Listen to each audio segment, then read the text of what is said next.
ഈ പൊതുയോഗം ഔപചാരികമായി ഉദ്ഘാടനം ചെയ്തതായി പ്രഖ്യാപിച്ചുകൊണ്ട് ഞാൻ എന്റെ വാക്കുകൾ ഉപസംഹരിക്കുന്നു. അഭിവാദ്യങ്ങൾ.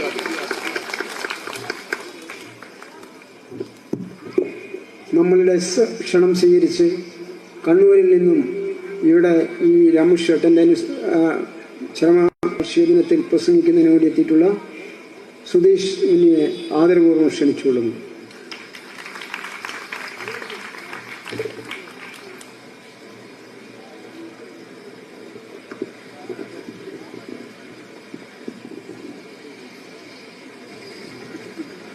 വേദിയിലിരിക്കുന്ന ജില്ലാ സെക്രട്ടേറിയറ്റ് മെമ്പർ ചന്ദ്രാമനേഷൻ സഖാവ്, ഏരിയ സെക്രട്ടറി രാജേട്ടൻ,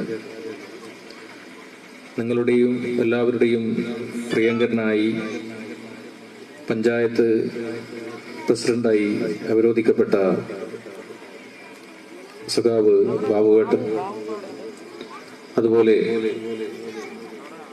വേദിയിലിരിക്കുന്ന വിശിഷ്യരായ സഖാക്കളെ, ഈ പരിപാടി സശ്രദ്ധം വീക്ഷിക്കുകയും കേൾക്കുകയും ചെയ്യുന്ന ഈ നാട്ടിലെ അമ്മമാരെ, സഹോദരിമാരെ, സഖാക്കളെ, നാട്ടുകാരെ, എല്ലാവർക്കും എൻ്റെ 100 ചുവപ്പൻ അഭിവാദ്യങ്ങൾ.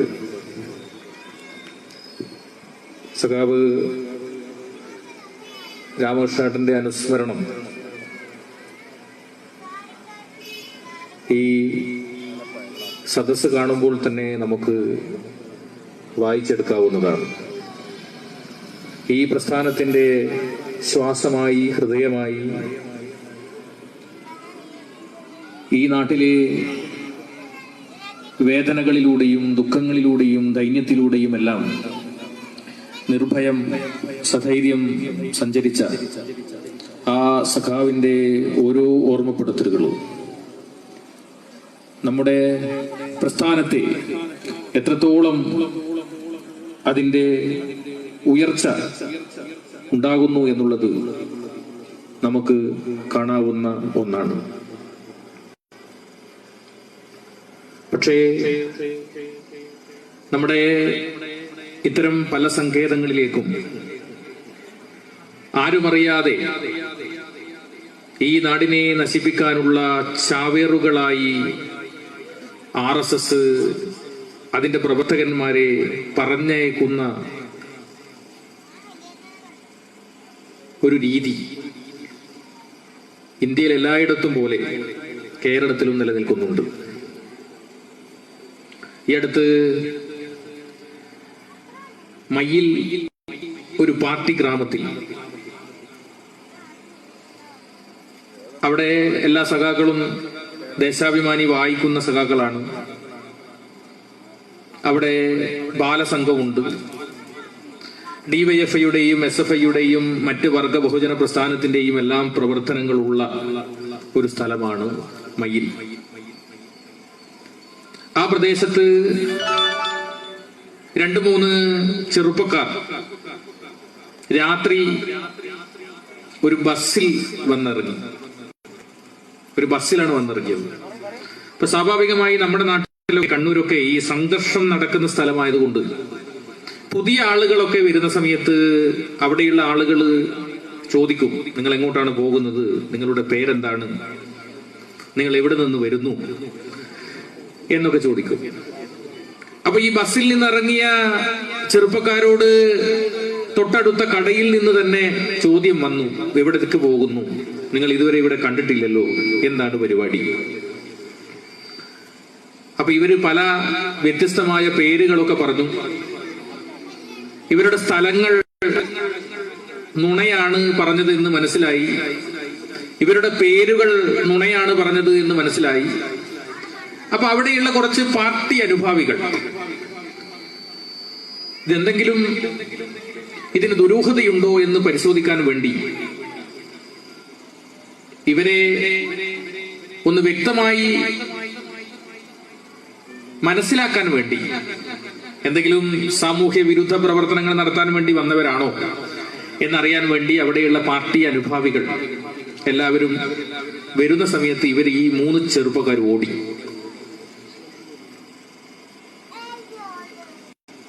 എങ്ങോട്ടെന്നില്ലാതെ ഇവർ ഓടി രക്ഷപ്പെട്ടു. ഇപ്പൊ കുറെ സമയം കഴിഞ്ഞപ്പോ ഇവരെ കാണുന്നില്ല. പോലീസുകാരെ വിളിച്ചു. ഇങ്ങനെ 3 ചെറുപ്പക്കാർ ഓടിയിട്ടുണ്ട്, എന്താണെന്നറിയില്ല, എങ്ങോട്ടാ പോയതെന്നറിയില്ല. അതിൽ 2 പേരെ എവിടെ നോക്കിയോ പിടിച്ചു. അതിൽ ഒരു വിദ്വാനെ കാണുന്നില്ല. അപ്പൊ രാത്രി ഒരു 8 മണിയായ സമയത്ത് നമ്മുടെ ജില്ലാ സെക്രട്ടറി ജയരാജേട്ടനെ വിളിച്ചു. ആരാ വിളിച്ചത്? RSSന്റെ നേതാവായ വത്സൻ തില്ലങ്കേരി. വത്സൻ തില്ലങ്കേരി നിങ്ങൾക്ക് എല്ലാവർക്കും അറിയാം. അദ്ദേഹം ശബരിമലയിൽ കാണിച്ചു കൂട്ടിയ പേക്കൂത്തുകളൊക്കെ നമുക്കറിയാം, നമ്മൾ കണ്ടതാണ്. അദ്ദേഹം RSSന്റെ ഒരു നേതാവാണ്, സംസ്ഥാന നേതാവാണ്. അദ്ദേഹം വിളിച്ചിട്ട് ജയരാജേട്ടനോട് പറഞ്ഞു, നമ്മുടെ ഒരു വിസ്താരകനെ കാണാനില്ല. ഇപ്പൊ ജയരാട്ടൻ പറഞ്ഞു, അതിനിപ്പോ ഞാനെന്ത് വേണം വത്സ? നിങ്ങളുടെ വിസ്താരകനെ കാണാതെ പോയത് ഇപ്പോ നമ്മളിപ്പോ എന്ത് ചെയ്യാനാ? എവിടുന്ന ഈ സാധനം കാണാതെ പോയത്? അപ്പൊ പറഞ്ഞു, മയ്യിൽ നിന്നാണ് കാണാതെ പോയത്. അപ്പൊ ചോദിച്ചു, എന്തിനാണ് അവർ വന്നത്? അദ്ദേഹം ഏത് നാട്ടുകാരനാണ് എന്നൊക്കെ ചോദിച്ചപ്പോ മത്സേട്ടനും ഈ വത്സനും ചെറിയൊരു തപ്പലൊക്കെ ഉണ്ടായി. അപ്പൊ ജയരാജേട്ടൻ അവിടുത്തെ ലോക്കൽ സെക്രട്ടറിയെ വിളിച്ചു. അവിടുത്തെ എല്ലാ സഖാക്കളും കൂടി, ഡിവൈഎഫ്ഐയിലെ എല്ലാ സഖാക്കളും എല്ലാരും കൂടി ഈ യുവാവിനെ തപ്പാൻ വേണ്ടി ഇറങ്ങി. അപ്പൊ ഈ ചാണകവും പുല്ലും എല്ലാം വെച്ച ഒരു സ്ഥലമുണ്ട്. അവിടെയുള്ള നമ്മളൊരു സഖാവിന്റെ വീട്ടിന്റെ തൊട്ട് സൈഡിലായിട്ട് 5-6 ഉണ്ട്. അപ്പോ ചാണകവും നേരെ തൊട്ടപ്പുറത്ത് കുറെ പുല്ലും എല്ലാം ഒരു രൂപം ഇറങ്ങി വന്നു. അടിവസ്ത്രം മാത്രം ഇട്ട ഒരു രൂപം. അതിനെ എല്ലാരും കൂടി ഒരു മുണ്ടെല്ലാം ഇടിപ്പിച്ചു. ആകെ ചാണകത്തിൽ കുളിച്ചു, അതിനെ കുളിപ്പിച്ചു. ഇപ്പൊ ചോദിച്ചു, നിങ്ങളെ പേരെന്താണ്? പേര് രാജേഷ്. അപ്പൊ ആധാർ കാർഡ് ഭാഗ്യത്തിന് കയ്യിലുണ്ടായിരുന്നു. അപ്പൊ ആധാർ കാർഡ് കാണിച്ചപ്പോ രാജേഷ്. നിങ്ങൾ എവിടെന്നാ വരുന്നത്? ഞാൻ വരുന്നത് തൃപ്രയാറിന്. ഈ തൃപ്രയാറുള്ള രാജേഷ് എന്തിനാ ഈ മയ്യില് വന്നത്? അപ്പൊ പറഞ്ഞു, അത് ഈ സാഹോദര്യം ഉണ്ടാകാൻ വേണ്ടി ചെണ്ട് കെട്ടാൻ വേണ്ടി വന്നതാ. ഇവിടെയുള്ള ആളുകൾക്ക് ഈ സാഹോദര്യത്തിന്റെ ഒരു കുറവുണ്ട്. അതുകൊണ്ട് ഈ ചെണ്ട് കെട്ടാൻ വേണ്ടി, ഈ കാവി ചെണ്ട് കെട്ടിയാൽ സാഹോദര്യം ഉണ്ടാവും. തൃപ്രയാറിന്ന് അയച്ചിരിക്കുന്നു വിദ്വാന. ഏതാണ്ട് 270 കിലോമീറ്റർ അപ്പുറത്തുള്ള മയ്യിലേക്ക് ചെണ്ട് കെട്ടാൻ വേണ്ടി RSS വിസ്താരകനെ അയച്ചിരിക്കുക മയ്യിൽ. ഇതേപോലെ തന്നെ നെയ്യാറ്റിൻകരയിൽ നിന്ന് ഒരു പ്രചാരകൻ പയ്യന്നൂരിൽ വന്നു. RSSന്റെ ദീർഘകാലം അവിടെ പ്രചാരകനായി. തിരിച്ചുപോയി വീണ്ടും വന്നു. ഈ സമയത്താണ് സഖാവ് ധൻരാജിനെ വെട്ടിക്കൊല്ലുന്നത്. ധൻരാജ് എന്താ തെറ്റിയത്? സഖാവ് ധൻരാജ് ഇരിക്കുന്ന പ്രദേശത്തിന്റെ ഒരു 2 കിലോമീറ്റർ ഒരു റൗണ്ട്, ഒരു സർക്കിൾ വരച്ചാൽ അവിടെ ഒരു RSSകാരനെയോ കോൺഗ്രസുകാരനെയോ കാണാൻ ബുദ്ധിമുട്ടാണ്.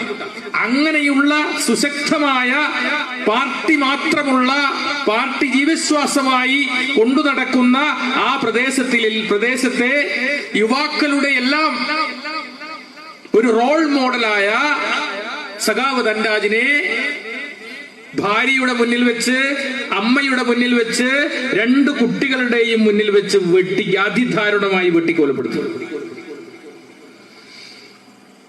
കേസിലെ മുഴുവൻ പ്രതികളെയും പോലീസ് അറസ്റ്റ് ചെയ്തു. നിങ്ങൾ എന്തിനാണ് ധൻരാജിനെ കൊന്നത്? എന്താണ് ധൻരാജുമായി നിങ്ങൾക്ക് കുഴപ്പമെന്താ? അപ്പൊ എല്ലാരും പറഞ്ഞു, കണ്ണൻ പറഞ്ഞിട്ട, കണ്ണൻജി പറഞ്ഞിട്ട. അപ്പൊ എന്നോട് അന്വേഷണ ഉദ്യോഗസ്ഥന്മാർ പലരും ചോദിച്ചു, നിങ്ങൾക്ക് ഈ കണ്ണൻജിയുമായി എന്തെങ്കിലും പരിചയമുണ്ടോ, അറിയോ? ഞാൻ പറഞ്ഞു, എനിക്കറിയില്ല. ആകെ ഒരു കണ്ണൻജി അറിയാം, അത് പാലക്കാടുള്ള കണ്ണൻജിയാണ്. അദ്ദേഹം ഈ പരിപാടിക്ക് പോകത്തില്ല എന്ന് എനിക്കറിയാം. അദ്ദേഹം പ്രചാരകനായി കല്യാണം കഴിച്ചത് കൊണ്ട് പാർട്ടി പുറത്താക്കി, RSS പുറത്താക്കി. അദ്ദേഹം ഇവിടെ ഒരു അച്ചാർ കമ്പനിയൊക്കെ നോക്കി നടത്തുക. എനിക്ക് വേറെ കണ്ണൻജിയെ അറിയില്ല. അങ്ങനെ അന്വേഷിച്ച് ഇദ്ദേഹത്തെ നെയ്യാറ്റിൻകര ജില്ലാ കാര്യാലയത്തിൽ ഇദ്ദേഹം ഉണ്ട് എന്ന് അവിടുന്ന് രാത്രി ഒരു സ്വയം സേവകൻ എന്നെ വിളിച്ചു പറഞ്ഞതിന്റെ അടിസ്ഥാനത്തിൽ ഞാൻ ജയരാജേട്ടനെ വിളിച്ചു. ജയരാജേട്ടൻ അപ്പൊ തന്നെ പോലീസ് മേധാവിയെ വിളിച്ചു. പോലീസുകാരെല്ലാരും കൂടി പോയി ഇതിനെ നെയ്യാറ്റിൻകര കാര്യാലയത്തിൽ നിന്ന് പിടിച്ചു, അവിടെ കൊണ്ടുപോയി. ഇപ്പൊ അദ്ദേഹം ജയിലിലാണ്. ഈ കണ്ണൻജിയെ കാണാൻ വേണ്ടി അദ്ദേഹത്തിന്റെ അമ്മ മാതൃഭൂമി പത്രത്തിൽ കണ്ട ആ RSSന്റെ പ്രചാരകൻ വിനോദ് എന്ന കണ്ണൻജിയെ അറസ്റ്റ് ചെയ്തിരിക്കുന്നു എന്നത് കേട്ട്, ആ വാർത്ത കേട്ട് അമ്മ ജയിലിൽ വന്നു.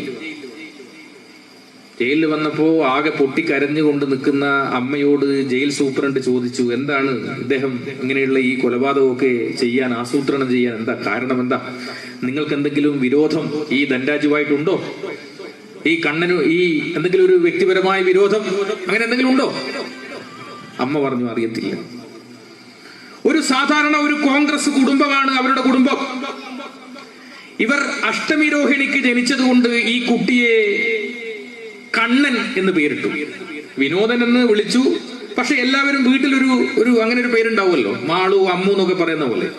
അതുകൊണ്ട് കൃഷ്ണന്റെ നാളിൽ ജനിച്ചത് കൊണ്ട് അദ്ദേഹത്തെ എല്ലാവരും കണ്ണൻ എന്ന് വിളിച്ചു. ഒരു കോൺഗ്രസ് കുടുംബം.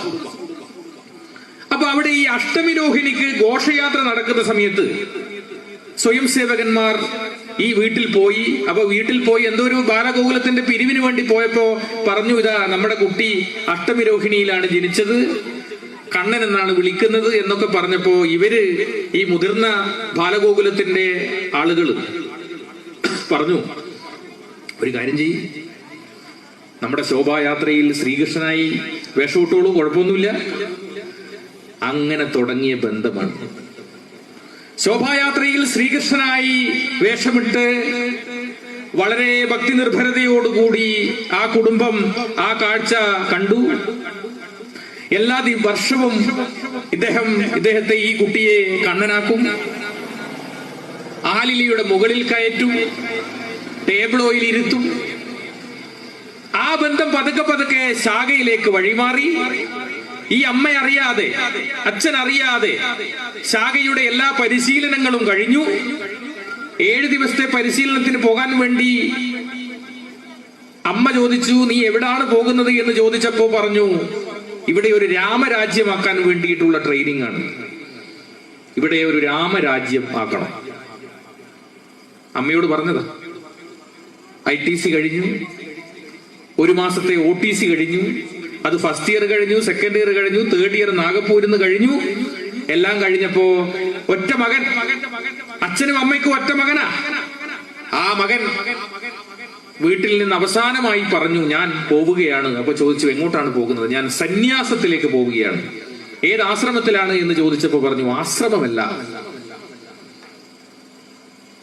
ഈ സമൂഹത്തെ ഒരു ഹിന്ദു രാഷ്ട്രമാക്കാനുള്ള പ്രവർത്തനവുമായി ഞാൻ പോവുകയാണ് എന്ന് പറഞ്ഞ ഈ അമ്മയോട് യാത്ര പറഞ്ഞിറങ്ങിയ മകനെ നെയ്യാറ്റിൻകരയിലുള്ള ആ മകൻ കണ്ണൂർ ജില്ലയിലെ പയ്യന്നൂരിൽ സഖാവ് ധനരാജിനെ കൊലപ്പെടുത്താൻ വേണ്ടി നിയോഗിച്ച ഒരു കുറ്റവാളിയാണ് എന്ന് ആ അമ്മ അറിഞ്ഞപ്പോൾ RSSനെ കുറിച്ച് ഇതിലേറെ എന്താണ് വിശദീകരിക്കാനുള്ളത്? ഇതിൽ ഞാനും ഇതേപോലെ തന്നെ ആ നരാധവത്വത്തിൽ, ആ കാട്ടാളത്വത്തിൽ കുടുങ്ങിയ ഒരാളാണ്. അച്ഛനും അമ്മയും നല്ല രീതിയിൽ സംസ്കൃതം അറിയുന്ന ആളാണ്. എല്ലാ ദിവസവും ഭാഗവതം വായിക്കും വീട്ടിൽ, ഭഗവത്ഗീത വായിക്കും വീട്ടിൽ. അങ്ങനെ രാവിലെ അച്ഛൻ വായിക്കുന്ന, അമ്മ വായിക്കുന്ന ഭഗവത്ഗീതയും ഭാഗവതവും കേട്ട് വളർന്ന ഒരു കുടുംബത്തിലാണ് ഞാനും ജനിച്ചത്. ഞാനും ഇറങ്ങിയത് ബാലഗോകുലത്തിലൂടെ ശാഖയിലേക്കാണ്. ഈ ശാഖയിൽ എന്താണ് പഠിപ്പിക്കുന്നത്? ഈ ബാലഗോകുലത്തിൽ എന്താണ് പഠിപ്പിക്കുന്നത്? നമ്മൾ മനസ്സിലാക്കണം. നമ്മളുടെ ഇടയിലൊക്കെ ഈ ചാവേറുകൾ കടന്നുകൂടിയിട്ടുണ്ട്. ഈ ചാവേറുകളെ നീക്കം ചെയ്യാതെ ഈ നാടിനെ ഏറ്റവും നല്ല ഉദാത്തമായ ഒരു നാടായി വാർത്തെടുക്കാൻ നമുക്ക് കഴിയില്ല. ഈ ചാവേറുകൾ ആരാണ് എന്ന് കണ്ടെത്തുക എന്നുള്ളതാണ് നമ്മുടെ അടുത്ത പണി. ബാലഗോകുലത്തിൽ പോകുന്ന സമയത്ത് കുട്ടികൾക്ക് വളരെ ആവേശകരമായ അനുഭവങ്ങളാണ് ബാലഗോകുലം സമ്മാനിക്കുന്നത്. ഭഗവാൻ ശ്രീകൃഷ്ണന്റെ കഴുത്തിൽ ഒരു മാല ചാർത്തിയിട്ടാണ് ബാലഗോകുലം ആരംഭിക്കുന്നത്. കരുണാ മുരളീധാര മനസ്സി നിറയ്ക്കുക കണ്ണ, കരുണാ മുരളീധാര ഗോകുലമണിയും അണിയും നീയേ, ഗോപികാഹൃദി നിനവും നീയേ, വൃന്ദാരണ്യ പൂക്കളിൽ നിറവും മണവും മധുവും നീയേ, കാളിയമർദ്ദക ഞങ്ങളുടെ കൺകളിൽ അമൃതെഴുതൂ നിൻമിഴിയാൽ, കരുണാ മുരളീധാര. ഈ പാട്ടൊക്കെ കേട്ടാൽ ആരാ ബാലഗോകുലത്തിൽ പോകാത്തത്? ആ ശ്രീകൃഷ്ണന്റെ കഴുത്തിൽ ഇങ്ങനെ മാല ചാർത്താൻ വേണ്ടി നമ്മളൊക്കെ എപ്പോഴും ആവേശമാണ്, മത്സരമാണ്. ഞാൻ മാല കെട്ടും, ഞാൻ മാല കെട്ടും. അങ്ങനെയാണ് ബാലഗോകുലം ആരംഭിക്കുന്നത്. രാവിലെ എഴുന്നേൽക്കുന്ന സമയത്ത് കൈ ഇങ്ങനെ വെച്ചിട്ട് കരാഗ്രേ വസതേ ലക്ഷ്മി, കരമധ്യേ സരസ്വതി, കരമൂലേതു ഗോവിന്ദ പ്രഭാതേ കരദർശനം. ഭൂമിയിലേക്ക് കാലെടുത്ത് വെക്കുന്ന സമയത്ത് സമുദ്രവസനേ ദേവി പർവ്വതസ്ഥന മണ്ഡലേ വിഷ്ണുഭഗ്നി നമസ്തുഭ്യം പാദസ്പർശം ക്ഷമസ്വമേ, സമുദ്രത്തെ വസ്ത്രമാക്കിയവളെ, വലിയ പർവ്വതങ്ങളെ മുലപ്പാലാക്കിയവളെ, അങ്ങയുടെ ശരീരത്തിലേക്ക് ഞാൻ എന്റെ കാലെടുത്ത് വെക്കുന്ന സമയത്ത് ക്ഷമിക്കണമേ, പൊറുക്കണമേ. ആരാ ബാലഗോകുലത്തിൽ പോകാതെ? നിങ്ങൾ ആലോചിച്ച് നോക്കുക. ഈ ബാലഗോകുലം അവസാനം ഒരു 2-3 വർഷം കഴിഞ്ഞാൽ കുട്ടികളെ ഒരു പാട്ട് പഠിപ്പിക്കും. ആ പാട്ട് തുടങ്ങുന്നത് ഇങ്ങനെയാണ്: കന്യാകുമാരി കടൽ തിരമാലകൾ മണ്ണിൽ കുറിക്കുന്നതെന്താണ്, നമ്മുടെ ഭാരതമെന്നാണ്, അതിൽ നമ്മളെല്ലാവരും ഒന്നാണ്. നല്ല പാട്ടല്ലേ? കാശ്മീരിൽ കുങ്കുമപ്പൂവനങ്ങൾ കാറ്റിൽ പകർത്തുന്നതെന്താണ്, എന്താണ് കാറ്റിൽ പകർത്തുന്നത്? ഹിന്ദുസ്ഥാനമിതെന്നാണ്, അതിൽ നമ്മളെല്ലാവരും ഒന്നാണ്. അപ്പോഴാ നമുക്ക് മനസ്സിലാകുക ഇതെന്താണ്, ഇതൊരു ഹിന്ദുസ്ഥാനാണ്. ആരാ ഹിന്ദുസ്ഥാൻ? ആരൊക്കെയാ ഹിന്ദുസ്ഥാനിലുള്ള ആളുകൾ? ഇതറിയാൻ വേണ്ടി നമ്മൾ നേരെ ശാഖയിലേക്ക് പോകും. ശാഖയിലേക്ക് പോകുന്ന സമയത്ത് ബാലഗോകുലം പോലെ നാട്ടുകളൊന്നും അതിലില്ല. അതിൽ എതിരാളികളെ ആക്രമിക്കാനുള്ള ആയുധ വിന്യാസങ്ങളാണ്. നിയുദ്ധ, എതിരാളിയെ കൈകൊണ്ടും കാലുകൊണ്ടും ആക്രമിക്കുന്ന ആക്രമണ രീതിയാണ് നിയുദ്ധ. ദണ്ഡ, വലിയ നീളമുള്ള വടി, എതിരാളികളെ ആക്രമിക്കാനുള്ള വാള് അടക്കം പരിശീലിപ്പിക്കുന്ന ദണ്ഡ. ഇങ്ങനെയുള്ള കാര്യങ്ങൾ ശാഖയിൽ പരിശീലിപ്പിക്കും. ശാഖ ഏറ്റവും അവസാനം കഴിയുന്ന സമയത്ത് ഹൃദയത്തോട് ചേർത്ത് വെച്ച് കൈ ചേർത്ത് വെച്ചുകൊണ്ട് പറയും: നമസ്തേ സദാ വത്സലേ മാതൃഭൂമേ, നമസ്തേ അങ്ങയെ നമിക്കുന്നു, സദാ എല്ലായ്പ്പോഴും, വത്സലേ വാത്സല്യം നിറഞ്ഞവളായ മാതൃഭൂമേ, ത്വയാ ഹിന്ദുഭൂമേ സുഖം വർദ്ധിതോഹം, ഹേ ഹിന്ദുഭൂമേ അങ്ങനെ സസുഖം വളർത്തുന്നു. ആരാ ഹിന്ദുഭൂമി? എന്താണ് ഹിന്ദുഭൂമി? RSSന്റെ ഹിന്ദുഭൂമി എന്ന് പറഞ്ഞാൽ ഈ രാജ്യത്ത് 3 ശത്രുക്കളുണ്ട്. ഒന്നാമത്തെ ശത്രു മുസ്ലിമാണ്, രണ്ടാമത്തെ ശത്രു ക്രിസ്ത്യാനിയാണ്, മൂന്നാമത്തെ ശത്രു കമ്മ്യൂണിസ്റ്റാണ്. ഈ 3 ശത്രുക്കളെയും ഇല്ലായ്മ ചെയ്തുകൊണ്ടുള്ള ഒരു ഹിന്ദു രാഷ്ട്രമാണ് RSSന്റെ ഹിന്ദു രാഷ്ട്രം. ആ ഹിന്ദു രാഷ്ട്രത്തെ സൃഷ്ടിക്കുവാൻ ഓരോ ദിവസവും പ്രധാനമന്ത്രി നരേന്ദ്രമോദി അടക്കം ദൈനംദിനമായി ശാഖയിൽ അവന്റെ അവസാനം അവന്റെ വലത് കൈ തന്റെ ഹൃദയത്തോട് ചേർത്ത് കൊണ്ടുള്ള പ്രാർത്ഥനയിലെ വരികളാണ് ഞാൻ നിങ്ങളോട് പറഞ്ഞത്. അതിന്റെ അർത്ഥമാണ് നിങ്ങളോട് പറഞ്ഞത്. പ്രഭോ ശക്തിമൻ ഹിന്ദുരാഷ്ട്രാംഗഭൂത ഈശ്വര, ശക്തിമത്തായ ഹിന്ദുരാഷ്ട്രത്തെ സൃഷ്ടിക്കുവാൻ മുസ്ലിങ്ങളില്ലാതെ, ക്രിസ്ത്യാനികളില്ലാതെ, കമ്മ്യൂണിസ്റ്റുകാരില്ലാതെ ഒരു ഹിന്ദുരാഷ്ട്രത്തെ സൃഷ്ടിക്കുവാൻ പ്രഭോ അജയ്യാഞ്ച വിശ്വസ്യ ദേഹീശ ശക്തി, അജയ്യമായ ശക്തി, സുശീലം ജഗധ്യേനനം പ്രംഭവേ, കുറുക്കന്റെ കൗശലം ഇവ നൽകി അനുഗ്രഹിച്ചാലും എന്നാണ് ആ പ്രാർത്ഥനയിലെ അർത്ഥം. ഞാനൊക്കെ RSSന്റെ എല്ലാ ട്രെയിനിങ്ങും കഴിഞ്ഞ ഒരാളാണ്. പ്രചാരകനായി നരേന്ദ്രമോദിയെ പോലെ ഈ ഭാരതത്തിന്റെ വിവിധ ഇടങ്ങളിൽ പ്രചാരകനായി പോയ ഒരാളാണ്. വീടും നാടും എല്ലാം അമ്മയും എല്ലാം ഉപേക്ഷിച്ച് RSSന്റെ പ്രചാരകനായി പോയ ഒരാളാണ് ഇടതുപക്ഷത്തിന്റെ ഈ വേദിയിൽ ഇങ്ങനെ ഒരു സഖാവായി നിങ്ങളെ മുന്നിലിരിക്കുന്നത്. ഞാനൊക്കെ കഴിഞ്ഞ ട്രെയിനിങ് എന്താ, ഈ ഏതെങ്കിലും ഒരു കാട്ടിൽ ഈ സ്വയം സേവകരെല്ലാവരും ഒരുമിച്ച് ഒരു കാട്ടിൽ ഇങ്ങനെ ഒത്തുകൂടും. എന്നിട്ട് യേശു ക്രിസ്തുവിന്റെയും മുഹമ്മദ് നബിയുടെയും വാഴ കൊണ്ടുണ്ടാക്കിയ പ്രതിമ, അപ്പൊ ഇതില് നബി, അത് ക്രിസ്തു. എന്നിട്ട് കഴുത്ത് വെട്ടാൻ പഠിപ്പിക്കും രാത്രി. അപ്പൊ കൃത്യമായി കഴുത്ത് വെട്ടിയാൽ ഹെഡ്ഗേവാറിന്റെ വെങ്കല പ്രതിമ സമ്മാനമായി കിട്ടും. എന്റെ വീട്ടിലൊക്കെ 5 വെങ്കല പ്രതിമയുണ്ട്. യേശു ക്രിസ്തുവിന്റെയും നബിന്റെയും കഴുത്ത് വെട്ടിയിട്ട് കിട്ടിയതാ, വീട്ടിലുണ്ട്. ഇതാണ് RSSന്റെ ട്രെയിനിങ്.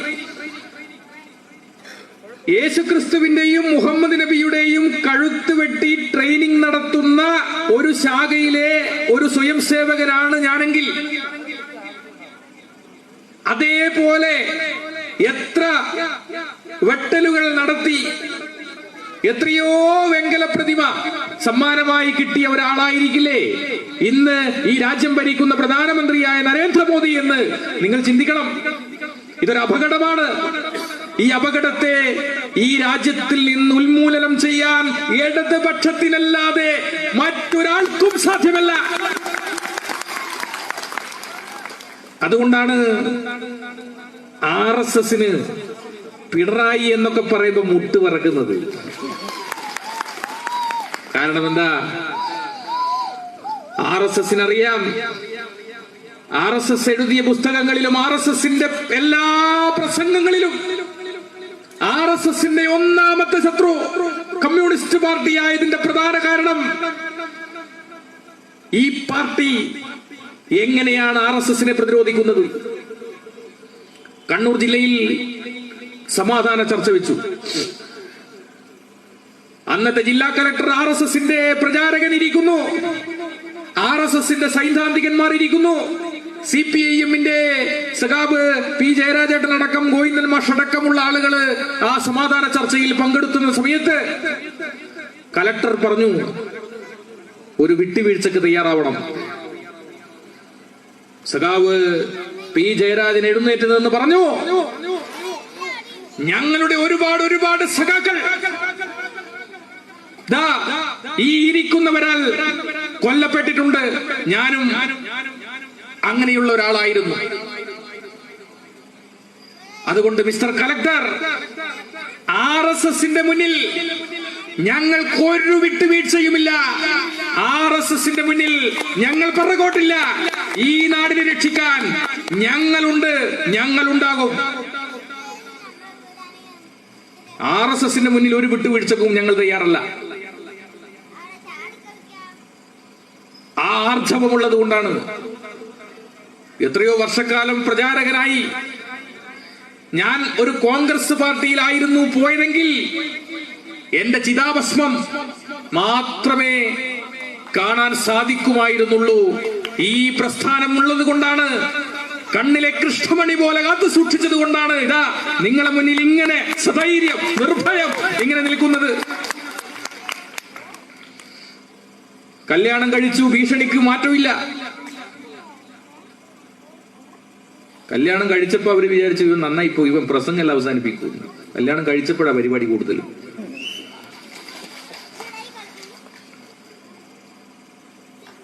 അപ്പൊ RSSനെ കുറിച്ച് നമ്മൾ പഠിക്കണം, RSSനെ കുറിച്ച് നമ്മൾ മനസ്സിലാക്കണം. ഈ ലോകം കണ്ടിട്ടുള്ളതിൽ വെച്ച് ഏറ്റവും വലിയ തീവ്രവാദ പ്രസ്ഥാനമാണ് RSS. ഈ നാടിനെ നശിപ്പിക്കാൻ വേണ്ടി വരുന്ന രാക്ഷസീയതയുടെ പേരാണ് RSS. ആ RSSനെ നശിപ്പിക്കാൻ നമുക്ക് നമ്മുടെ പ്രസ്ഥാനത്തിന് മാത്രമേ സാധിക്കത്തുള്ളൂ. കാരണം കോൺഗ്രസിന് സാധിക്കില്ല. നരേന്ദ്രമോദി ഒരു കുറി കൊണ്ടാണ്, ഒരു തിലകം വരച്ചിട്ടാണ് വോട്ട് പിടിക്കുന്നത്. രാഹുൽ ഗാന്ധിജി 2 തിലകമൊക്കെ നെറ്റിയിലാക്കിയിട്ടാണ് പുള്ളിക്കാരൻ പോകുന്നത്. നരേന്ദ്രമോദി ഒരമ്പലത്തിൽ കയറിയാൽ രാഹുൽജി 100 അമ്പലത്തിൽ കയറും. അപ്പൊ അത് രണ്ടും ഒരേ തൂവൽ പക്ഷികളാണ്. പക്ഷെ നമ്മൾ അങ്ങനെയല്ല. ഈ പല പഞ്ചായത്തുകളിലും ഭരണം കിട്ടാൻ വേണ്ടി BJP സഹായിച്ചു. BJPയിലെ പ്രതിനിധികൾ നമ്മുടെ സഖാക്കളെ പ്രസിഡന്റായി അവരോധിക്കാൻ വേണ്ടി സഹായിച്ചു.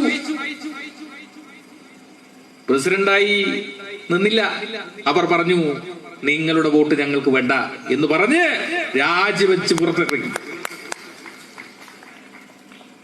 BJPയുടെ ഇത്തരം വർഗീയ സംഘടനകളുടെ ഒരു സഹായവും ഞങ്ങൾക്ക് വേണ്ട. ഞങ്ങൾക്ക് കിട്ടിയില്ലേ, വേണ്ട.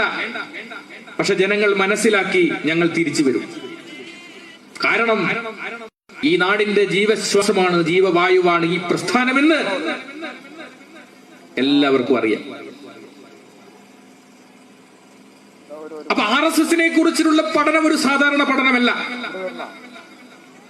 ഞാനൊക്കെ ഒരുപാട് സ്ഥലങ്ങളിൽ പ്രചാരകനായി പോയ ഒരാളാണ്. ഉത്തരേന്ത്യയിൽ പോയപ്പോഴാണ് RSSൽ നിന്ന് തിരിച്ചു വരണമെന്ന് തോന്നിയത്. എന്താ? ഉത്തരേന്ത്യയിൽ പോയപ്പോ ഉത്തരേന്ത്യയിൽ കടുത്ത ജാതീയതയാ. പുണൂൽ ധരിച്ചിട്ടില്ലെങ്കിൽ കാര്യാലയത്തിന്റെ ഉള്ളിൽ കടത്തൂല. ഞാനൊക്കെ ഒരു താഴ്ന്ന ജാതിക്കാരനാ. എന്റെ ശരീരത്തിൽ ഒരു പൂണൂല് ആർക്കും മനസ്സിലാവില്ല. ഈ ഒരു ശരീരത്തിൽ ഒരു പൂണൂലുണ്ടായാൽ ആർക്കും മനസ്സിലാവും. 2 പൂണൂലൊക്കെ ഇട്ടിട്ടാ ഞാൻ പോകാറ്.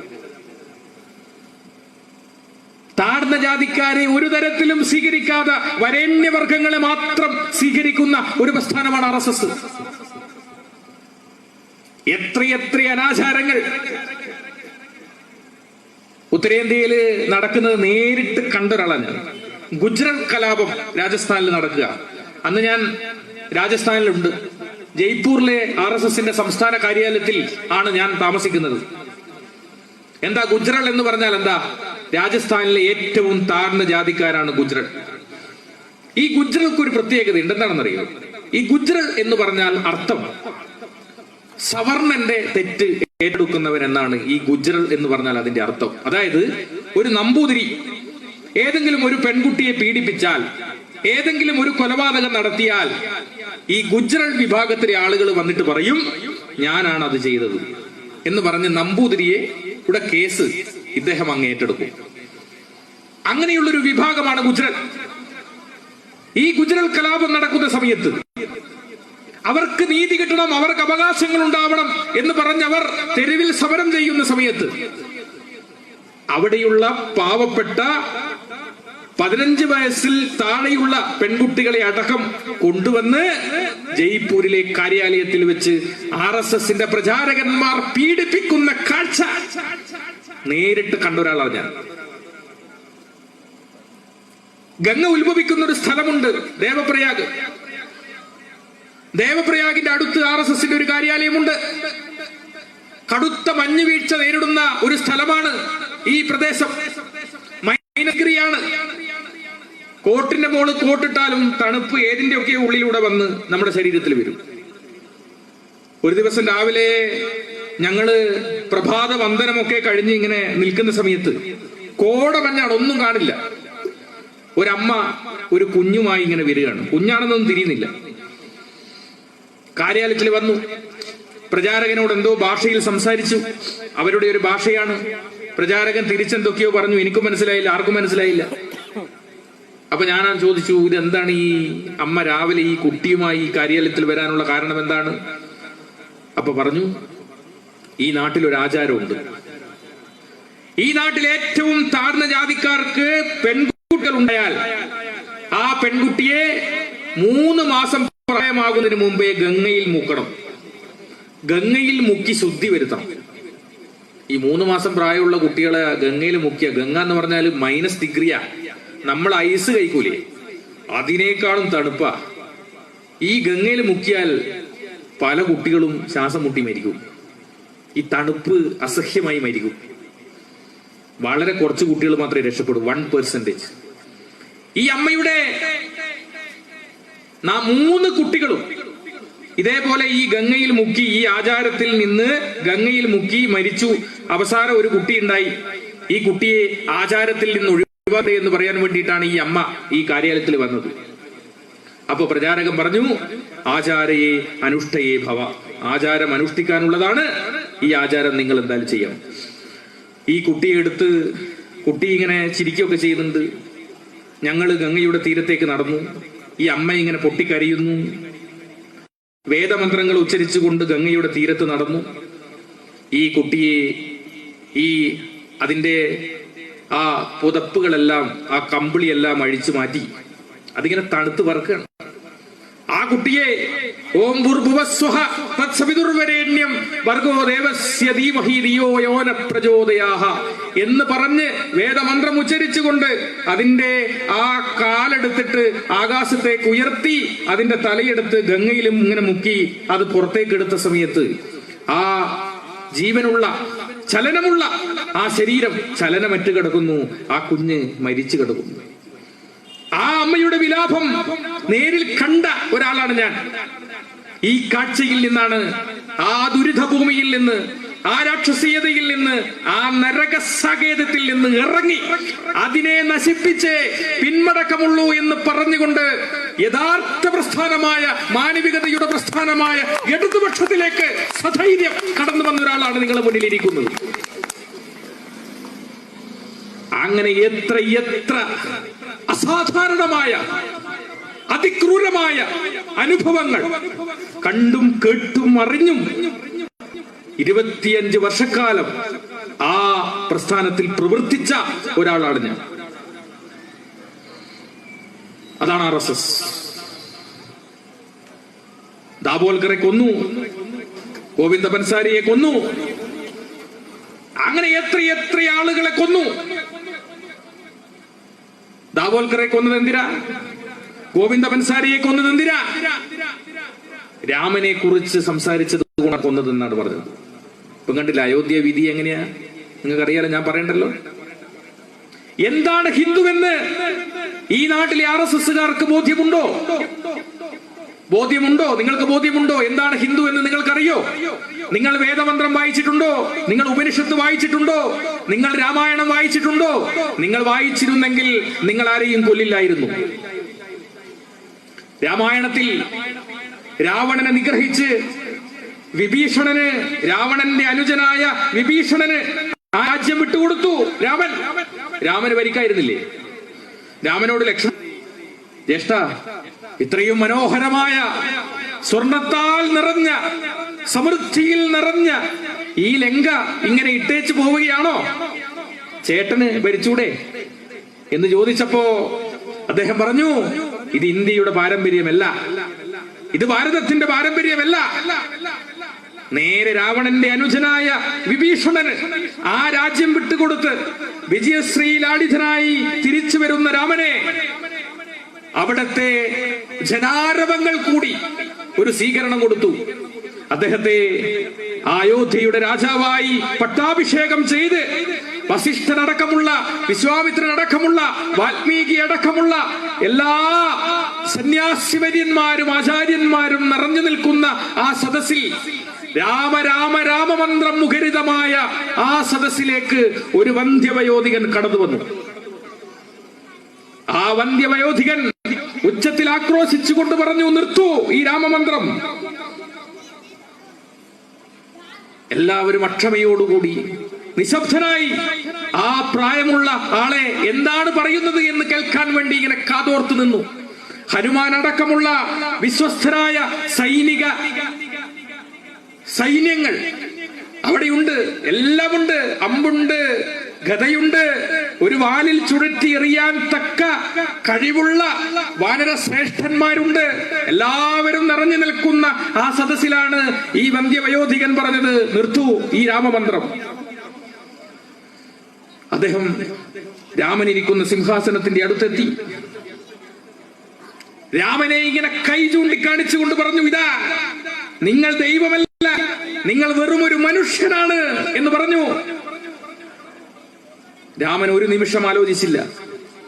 ഇത് നരേന്ദ്രമോദിയോടോ അമിത്ഷയോടോ RSSന്റെ സർസംഘചാലകനായ മോഹൻ ഭഗവത്തിനോടോ പറഞ്ഞു വരുന്നുവെങ്കിൽ അദ്ദേഹം ഈ ലോകമേ കാണില്ലായിരുന്നു. പക്ഷേ രാമൻ അത് ചെയ്തില്ല. രാമൻ അദ്ദേഹത്തെ അടുത്തേക്ക് വിളിച്ചു. ഹൃദയാലിംഗനം കൊണ്ട് അദ്ദേഹത്തെ ഇങ്ങനെ വാരിപ്പിളർന്നുകൊണ്ട് പറഞ്ഞു, നിങ്ങൾ മുനിയല്ല, നിങ്ങൾ മഹർഷിയാണ് എന്ന് പറഞ്ഞു. ഇതാണ് ഭാരതത്തിന്റെ സഹജമായ പാരമ്പര്യം. എല്ലാ വിമത ശബ്ദങ്ങളെയും വിരുദ്ധ ശബ്ദങ്ങളെയും ഹൃദയത്തോട് സ്വീകരിച്ചവരായിരുന്നു ഭാരതത്തിന്റെ ആളുകൾ. ഇവിടെ ജാതി ഉണ്ടായിരുന്നില്ല, ഇവിടെ മതങ്ങൾ ഉണ്ടായിരുന്നില്ല. പക്ഷേ എവിടെ നിന്ന് ഈ ജാതിയും എവിടെ നിന്ന് മതങ്ങളും ഇവിടെ വന്നു എന്നത് പഠിക്കേണ്ടതാണ്. ഞാനൊക്കെ നാമം ജപിക്കുന്ന സമയത്ത് ഞാൻ ഏറ്റവും കൂടുതൽ ആചരിച്ച മന്ത്രം ഓം സർവേ സുഖിനസ്സന്തു, എല്ലാവർക്കും സുഖമുണ്ടാവട്ടെ, സർവേ സന്തു നിരാമയ, ആർക്കും ഒരു രോഗവും വരാതിരിക്കട്ടെ, സർവേ ഭദ്രാണി പശ്യന്തു, ലോകത്തെല്ലാം ഭദ്രമായിരിക്കട്ടെ, മാഗശിക് ദുഃഖമാപ്നുയ, ആർക്കും ഒരു ദുഃഖവും വരാതിരിക്കട്ടെ, ഓം ശാന്തി ശാന്തി ശാന്തി, എല്ലാറ്റിനും ശാന്തി ഭവിക്കട്ടെ. ഇതാണ് ഞാൻ പഠിച്ച ഹിന്ദു, ഇതാണ് ഞാൻ മനസ്സിലാക്കിയ ഹിന്ദു. പക്ഷേ RSSന്റെ ഹിന്ദു അത്തരത്തിലുള്ള ഹിന്ദുവല്ല. ഗുജറാത്ത് കലാപം നടക്കുന്ന സമയത്ത് ഞാൻ ബോംബെ കാര്യാലയത്തിലുണ്ട്. ഈ കലാപം നടക്കുന്ന സമയത്ത് ഈ കലാപത്തിൽ പങ്കെടുത്ത സ്വയം സേവകന്മാരെ കാവിഹാരമിട്ട് സ്വീകരിച്ചതിൽ ഞാനും ഉണ്ടായിരുന്നു.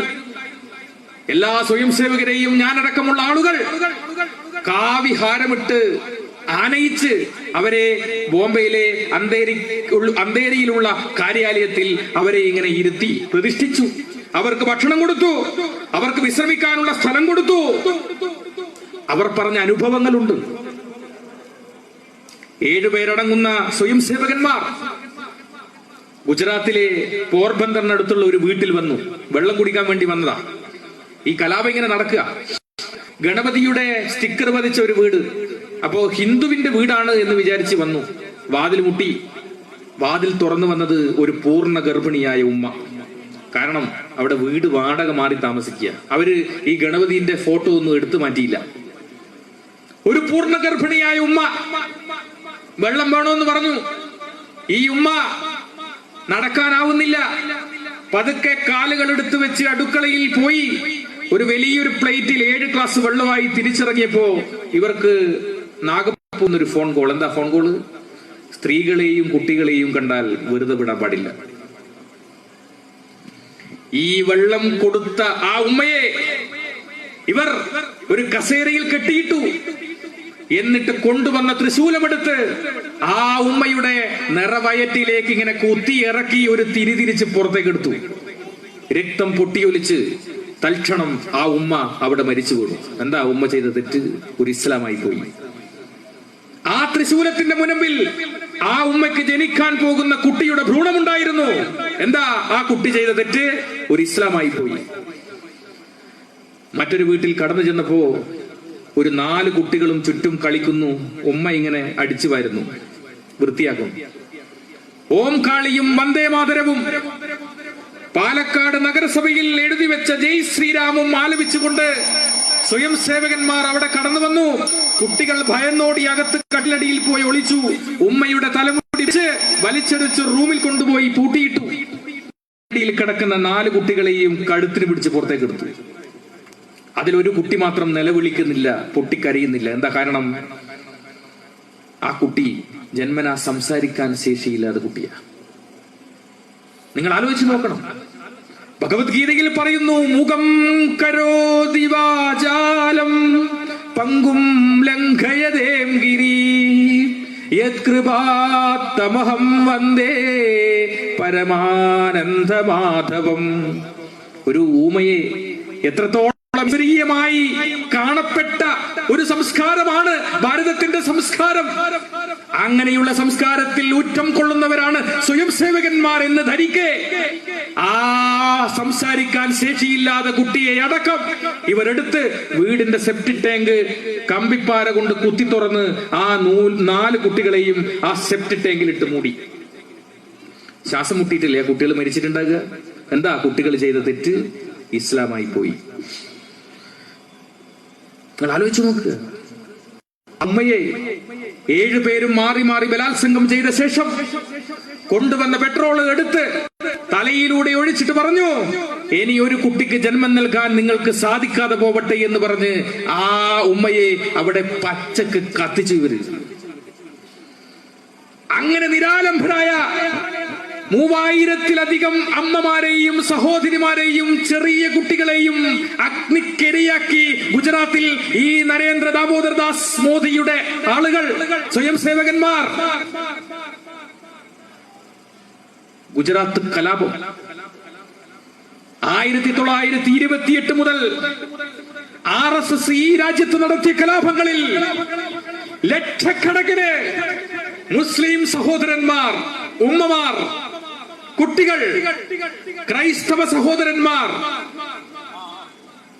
അവരുടെ കുടുംബങ്ങളെ എല്ലാം ആസാമിലും ഒറീസയിലും കത്തിച്ചു ഇവര് RSSകാര്. 10,000-കണക്കിന് കലാപങ്ങൾ 1928 മുതൽ RSS ഈ രാജ്യത്ത് നടപ്പിലാക്കി. ആ കുട്ടിക്ക് എന്തെങ്കിലും വെള്ളം കൊടുക്കും. അവിടെ ഒരു കുട്ടി വീണിട്ടുണ്ട്. വെള്ളം എടുത്തിട്ട്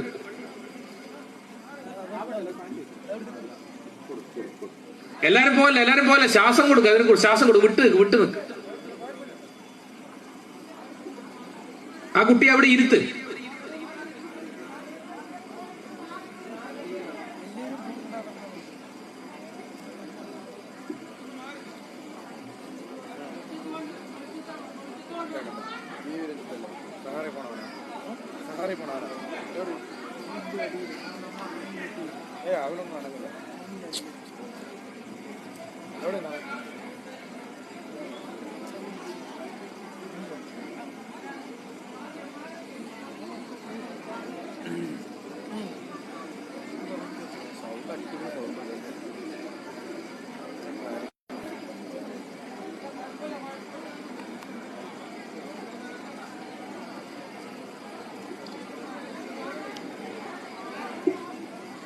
എന്താടാ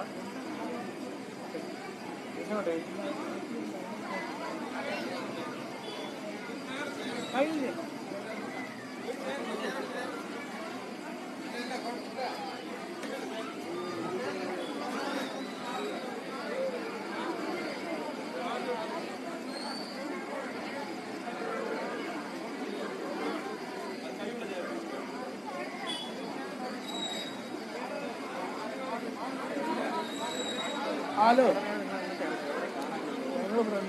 പിള്ളേരൊക്കെ ചേർന്ന്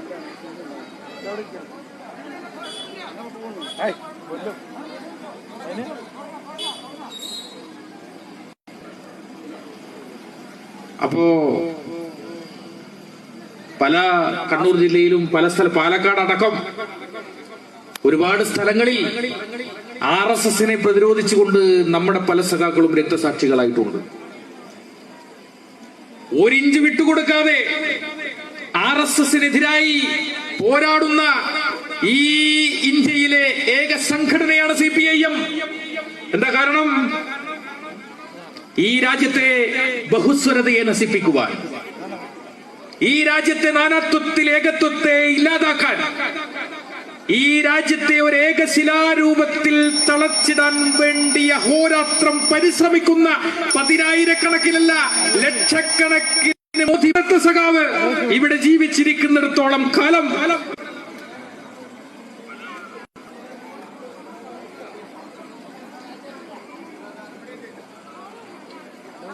എത്ര അസഹിഷ്ണുതയാണ് RSSന്റെ പ്രസംഗങ്ങളിൽ പലതവണ നമ്മൾ കേൾക്കാറ്.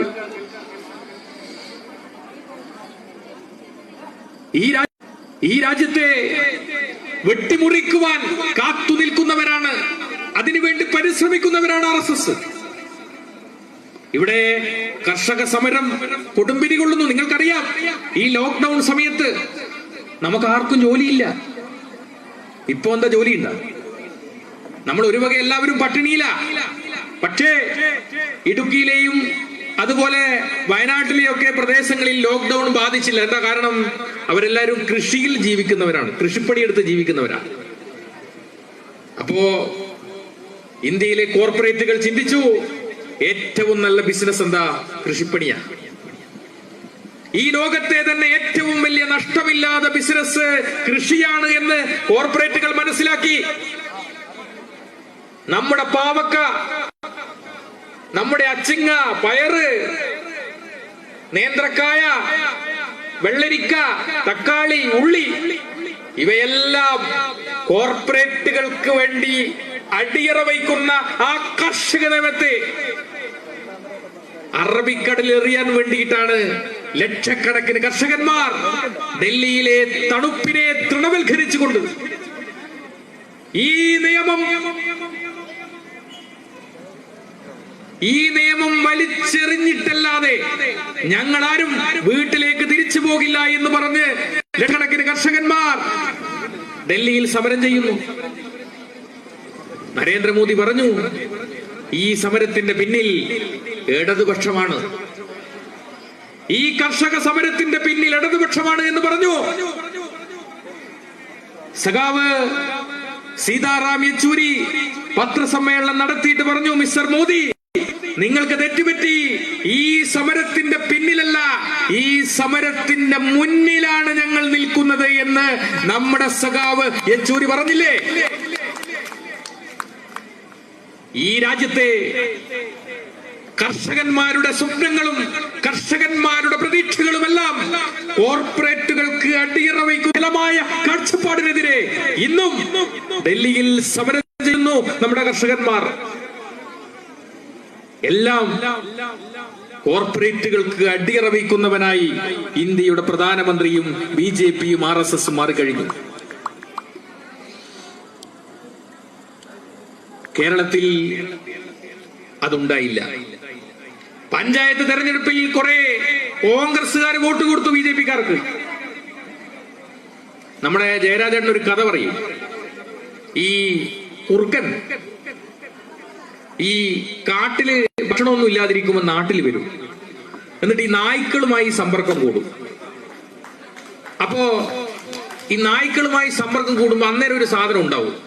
അതിനാ നായി എന്ന് വിളിക്കോ കുറുക്കെന്ന് വിളിക്കോ? ഇതാണ് നമ്മുടെ നാട്ടിലെ കോൺഗ്രസിന്റെ അവസ്ഥ. RSS എന്നും വിളിക്കാൻ പറ്റത്തില്ല. ചെന്നിത്തല കോൺഗ്രസിനെ RSSന്റെ മേധാവിക്ക് എഴുതി കൊടുത്തു, ഇതാ ഞങ്ങളുടെ സ്ഥാപന ജംഗമ വസ്തുക്കളെല്ലാം ഇതാ RSSനെ ഏൽപ്പിക്കുന്നു എന്ന് പറഞ്ഞ് എഴുതി കൊടുത്തു. അതാ ഈ തെരഞ്ഞെടുപ്പിൽ സംഭവിച്ച് എല്ലാ കോൺഗ്രസ്സുകാരും കുത്തി താമരക്കും. അതല്ലേ സംഭവിച്ച്? കോൺഗ്രസ്സുകാരെ വിലക്കെടുത്തു BJPക്കാർ. കോൺഗ്രസ് എന്ന സംഘടനയെ വിലക്കെടുത്തു. രാഹുൽ ഗാന്ധിക്ക് വല്ലതും പറയാനുണ്ടോ? ഞാൻ ഈ അടുത്ത് ഒരു കോൺഗ്രസിന്റെ എന്റെ ഒരു കൂട്ടുകാരനുണ്ട്, വിജിത്ത് മുല്ലോളി. ഞാൻ ചോദിച്ചു, എടാ നിന്റെ ഈ രാഹുൽ ഗാന്ധി എന്തെന്നാ ഇങ്ങനെ പറയുന്നു? ഒന്നും മനസ്സിലായി, ഞങ്ങൾക്കൊന്നും മനസ്സിലാകുന്നില്ല. പുള്ളിക്കാരൻ പറഞ്ഞു, ഞങ്ങൾക്കും മനസ്സിലാകുന്നില്ല, ഏതോ മുന്തി ഏതോ കഞ്ചാവ വലിക്കുന്നത്. ആർക്കും മനസ്സിലാകുന്നില്ല രാഹുൽ ജി എന്താണ് പറയുന്നത് എന്നുള്ളത്. കോൺഗ്രസ് നശിച്ചു. കോൺഗ്രസ് എന്ന പ്രസ്ഥാനമേ നാട്ടിൽ ഇല്ലാണ്ടായി. ഈ കേരളത്തിൽ കോൺഗ്രസ് ഭരിക്കുന്നത് RSSന്റെ കാര്യാലയത്തുനിന്നാണ്. നിങ്ങൾ ആലോചിച്ച് നോക്കുക. ഈ അടുത്ത പത്രസമ്മേളനങ്ങളെല്ലാം നിങ്ങൾ എടുത്ത് പരിശോധിക്കുക. പത്രസമ്മേളനങ്ങളെല്ലാം എടുത്ത് പരിശോധിച്ചാൽ നിങ്ങൾക്ക് മനസ്സിലാകും രമേശ് ചെന്നിത്തല ആദ്യം വരും, എന്നിട്ട് കുറെ പിണറായിനെ തെറി പറഞ്ഞു പോകും. നേരെ തൊട്ടടുത്ത് കെ സുരേന്ദ്രൻ വരും, പിണറായിനെ തെറി പറഞ്ഞുകൊണ്ട് പോകും. ഈ തെറി തന്നെയാ ആ തെറി, രണ്ടും ഒരേ തെറി. അപ്പൊ എഴുതി കൊടുത്തത് ഒരു സ്ഥലത്തുനിന്ന്, ഫോട്ടോസ്റ്റാറ്റ് എടുത്തു കൊടുത്തത് ഒരു സ്ഥലത്തുനിന്ന്. ഏതാ സ്ഥലോ? RSSന്റെ സംസ്ഥാന കാര്യാലയം.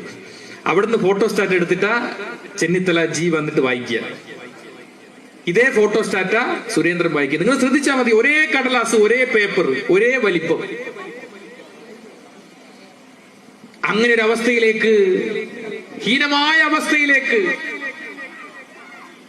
കോൺഗ്രസ് മാറിയില്ലേ? ആരാ പിന്നെ രക്ഷപ്പെടുത്തുക? ഇവിടത്തെ ലീഗിന്റെ പല ആളുകളും ഹാലിളകി നിൽക്കുന്നു. നമ്മുടെ സഖാക്കൾക്കെതിരെ ആക്രമണം ഉണ്ടാകുന്നു.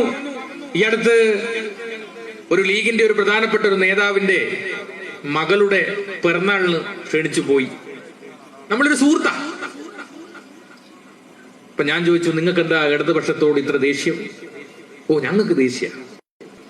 എന്താ ദേഷ്യം? അത് പറ. ഞങ്ങൾ എന്തെങ്കിലും നിങ്ങളെ ചെയ്തോ? നിങ്ങൾ ഞങ്ങളുടെ സഖാക്കളെ ആക്രമിക്കുന്നു, ഞങ്ങളുടെ സഖാക്കളെ തരം കിട്ടിയാൽ കൊല്ലുന്നു. ഞാൻ DYFI മെമ്പർഷിപ്പ് കൊടുത്ത സഖാവ് ഔഫിനെയാണ് ഈ അടുത്ത് യൂത്ത് ലീഗുകാർ വെട്ടിക്കൊന്നത്. 6 മാസം ഗർഭിണിയാണ് ഭാര്യ. ആലോചിച്ച് നോക്ക്, എന്താ CPIഎമ്മിനോട് ഇത്ര വിരോധം ലീഗുകാർക്ക്? ഞാനിപ്പോ താമസിക്കുന്ന വീടിന്റെ നേരെ തൊട്ടടുത്താണ് സഖാവ് UK കുഞ്ഞിരാമന്റെ സ്മാരകം. ആരാ UK കുഞ്ഞിരാമൻ? 1971 നെരുവമ്പായി പള്ളി ആക്രമിക്കാൻ വേണ്ടി 300 സ്വയം സേവകന്മാർ വടിവാളും ദണ്ഡയും ചുരികയുമായി വന്നു. കോൺഗ്രസുകാരും ലീഗുകാരും എല്ലാം ആ പള്ളിയിൽ നിന്ന് ഇറങ്ങി ഓടി പുഴയിൽ ചാടി. ലോക്കൽ കമ്മിറ്റി മെമ്പർ സഖാവ് UK കുഞ്ഞിരാമൻ, അദ്ദേഹം ഈ കാഴ്ച കണ്ടു. അദ്ദേഹം ഓടി ഒരു കപ്പ കൊള്ളിയെടുത്ത് ആ പള്ളിയുടെ മിന്നാരത്തിന്റെ മുന്നിൽ നിന്നിട്ട് പറഞ്ഞു, എന്നെ കൊന്നാലേ നിങ്ങൾക്ക് ഈ പള്ളി ആക്രമിക്കാൻ കഴിയൂ. ഈ ഭാരതത്തിൽ പള്ളി ആക്രമിക്കാൻ വന്ന സ്വയം സേവകന്മാരെ പ്രതിരോധിച്ചതിന്റെ പേരിൽ ജീവത്യാഗം ചെയ്യേണ്ടി വന്ന ആളുടെ പേര് സഖാവ് UK കുഞ്ഞിരാമനാണ്. അങ്ങനെ ഒരു പാരമ്പര്യമുണ്ട് നമുക്ക്. ഈ നാടിൽ എന്തുകൊണ്ടൊരു ഗുജറാത്ത് ഉണ്ടാകുന്നില്ല? എന്തുകൊണ്ട് ക്രൈസ്തവ സഹോദരന്മാരെ ചുട്ടരിച്ച ഒറീസയും ആസാമും രൂപപ്പെടുന്നില്ല എന്ന് ചോദിച്ചാൽ ഒരേ ഒരു ഉത്തരമേ ഉള്ളൂ. അതിതാ ഈ സഖാവിനെ പോലുള്ള ആളുകൾ ആർജവത്തോടെ പ്രവർത്തിച്ച ഈ ഇടതുപക്ഷമുള്ളത് കൊണ്ടാണ് എന്നതാണ് അതിന്റെ ഉത്തരം. അതുകൊണ്ട് ഈ രാജ്യത്തിന്റെ നവോത്ഥാന മൂല്യങ്ങളെ കാത്തു സൂക്ഷിക്കാൻ, ഈ രാജ്യത്തിന്റെ സനാതന ധർമ്മത്തെ പരിപാലിക്കാൻ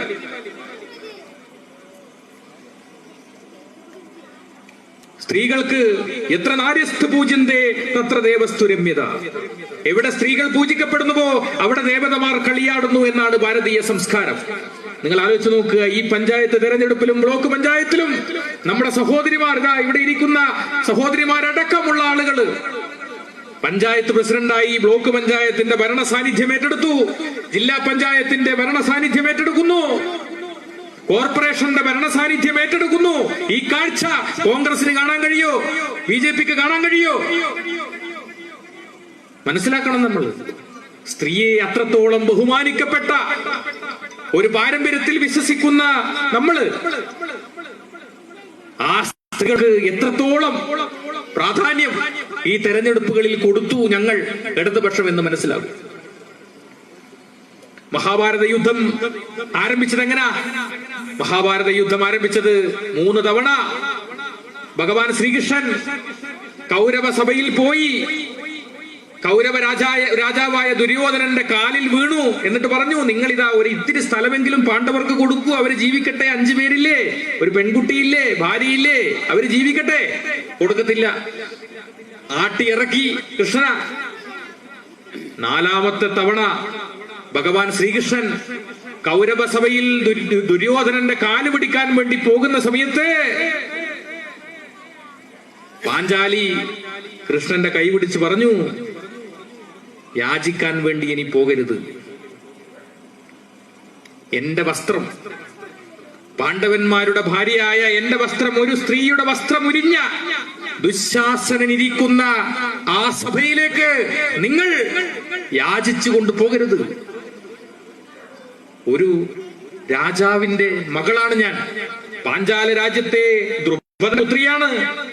ആ ദ്രുപദന്റെ പുത്രിയായ എനിക്ക് ഇങ്ങനെയാണ് കൗരവ സഭയിൽ വന്നിട്ടുള്ള ഗതികേടെങ്കിൽ അവിടെ ജീവിക്കുന്ന സാധാരണ പെൺകുട്ടികളുടെ അവസ്ഥ എന്താകുമായിരിക്കും എന്ന് നിങ്ങൾക്ക് ഊഹിച്ചുകൂടെ എന്ന് ഭഗവാൻ ശ്രീകൃഷ്ണനോട് പറഞ്ഞതിന്റെ അടിസ്ഥാനത്തിൽ കാലുപിടിക്കാൻ വേണ്ടിയും യാചിക്കാൻ വേണ്ടിയും കൗരവ സഭയിലേക്ക് വന്നിറങ്ങിയ ഭഗവാൻ ശ്രീകൃഷ്ണൻ ദുര്യോധനോട് പറഞ്ഞു, ഹേ ദുര്യോധന, ഞാൻ കാലുപിടിക്കാനും യാചിക്കാനും വന്നതല്ല, യുദ്ധം കുറിച്ചോളൂ, യുദ്ധം കുറിച്ചോളൂ. അതിലാദ്യത്തെ കൊലപാതകം ദുശാസന്യ. മഹാഭാരതം വായിച്ചവർക്ക് മനസ്സിലാകും, മഹാഭാരതത്തിൽ ഏറ്റവും മൃഗീയമായി കൊലപ്പെടുത്തുന്നത് ഭീമൻ ദുശാസനയ. എന്താ കാരണം? പാഞ്ചാലിയുടെ വസ്ത്രം ഇങ്ങനെ പിടിച്ചുപോയി എന്നതാണ് ദുശാസനൻ ചെയ്ത തെറ്റ്. പിടിച്ചുപോയി വസ്ത്രം. ദുശാസനന്റെ മാറു പിളർന്നു ഭീമൻ, രക്തം കുടിച്ചു. അത്രയും രാക്ഷസീയമായ മനോഭാവത്തോടുകൂടി ദുശ്വാസനെ ഭീമൻ കൊലപ്പെടുത്തി. അതിക്രൂരമായ കൊലപാതകം. എന്താ കാരണം? ഒരു സ്ത്രീയെ അപമാനിച്ചു എന്നതായിരുന്നു തെറ്റ്. ഇതാണ് ഭാരതത്തിന്റെ പാരമ്പര്യം. ഇത്രയും സ്ഥൈര്യമായ സനാതനമായ ഈ ധർമ്മത്തെ ഇല്ലാതാക്കാൻ വേണ്ടി പരിശ്രമിക്കുന്നവരാണ് RSSകാരെന്ന് നിങ്ങൾ മനസ്സിലാക്കണം. സഖാവ് പിണറായിയെ കുറിച്ച് ഞാൻ കൂടുതലൊന്നും പറയുന്നില്ല. ദൈവദശകത്തിൽ ശ്രീനാരായണ ഗുരു പറയുന്നു, ദൈവമേ കാത്തുകൊള്ളുന്നു കൈവിടാതിങ്ങു ഞങ്ങളെ, നാവികൻ നീ ഭവാബ്ദിക്ക് ഒരാവിവൻ തോണി നിൻപദം, ഒന്നൊന്നാ എണ്ണി എണ്ണി തൊട്ടെണ്ണും പൊരുളൊടുങ്ങിയാൽ നിന്നിടും ദൃക്കുപോലുള്ളം എന്നില സ്പന്ദമാവണം. അടുത്ത വരി സഖാവിൻ പിണറായിന്റെ ഭരണം. അന്നവസ്ത്രാദിമുട്ടാതെ തന്നു രക്ഷിച്ചു ഞങ്ങളെ, ധന്യരാക്കുന്ന നീയൊന്നു തന്നെ ഞങ്ങൾക്കു തമ്പുരാൻ. ആരാണോ ഭക്ഷണമില്ലാത്തവന് ഭക്ഷണം കൊടുക്കുന്നത്, ആരാണോ വസ്ത്രമില്ലാത്തവന് വസ്ത്രം കൊടുക്കുന്നത്, ആരാണോ വീടില്ലാത്തവർക്ക് വീട് കൊടുക്കുന്നത്, അവനാണ് ദൈവമെങ്കിൽ സഖാവ് പിണറായിയുടെ ഭരണമാണ് ദൈവമെന്ന് പറയേണ്ടത്. ഞാൻ കൂടുതലൊന്നും പറയുന്നില്ല. ഈ ദുശാസനന്മാരെ വിധി കൽപ്പിക്കാൻ, ഈ ദുരാചരികളെ ഇല്ലാതാക്കാൻ CPIM-ന് മാത്രമേ സാധിക്കൂ, ഇടതുപക്ഷത്തിന് മാത്രമേ സാധിക്കൂ.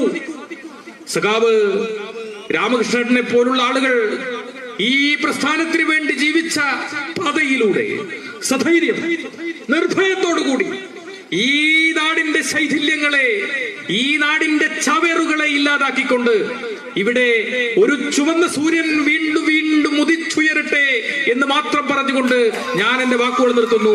എല്ലാവർക്കും എന്റെ അഭിവാദ്യങ്ങൾ.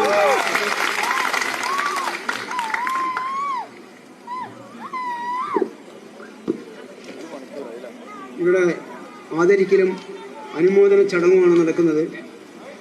ആദരിക്കുന്നത് അന്ന് ഒരു പഞ്ചായത്ത് മെമ്പർ